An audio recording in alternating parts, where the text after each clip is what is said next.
身为一个全台走透透、深入体验在地客庄文化的背包客，今天我们在苗栗出黄坑，要去寻找台湾的第一口油井。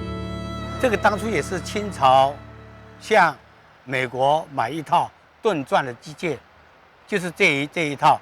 这个盾钻好之后，就是用这个抽油机去把那个在地下的这个油把它抽起来。我们这个矿区现在这个石油还有，天然气比较多一点。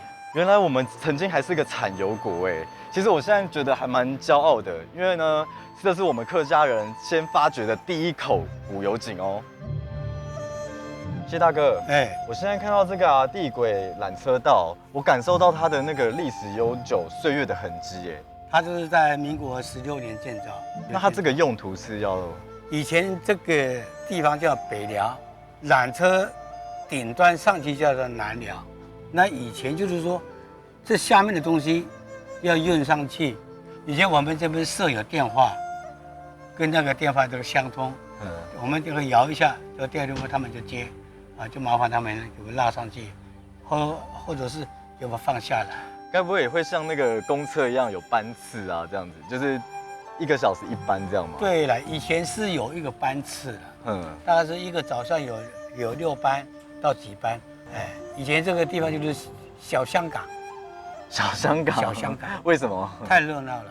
太热闹。这边都是宿舍，它那个路灯太漂亮了，还有他们的宿舍前面，员工宿舍前面真的太美了。谢大哥，我听说啊，你有收集一些我们客家先民啊在出黄坑所收集的一些历史文物，对不对？对。这个是拖鞋吗？这个你要看它。它的东西还留在那边，这个是水泥，这个叫水泥拖鞋。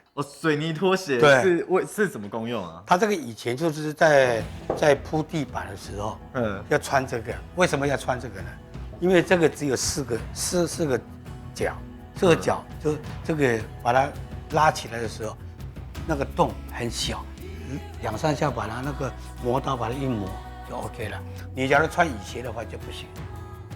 原来许多人生哲理都在先民的食衣住行中实践着。一路走来，我真正感受到客家先民的生活智慧。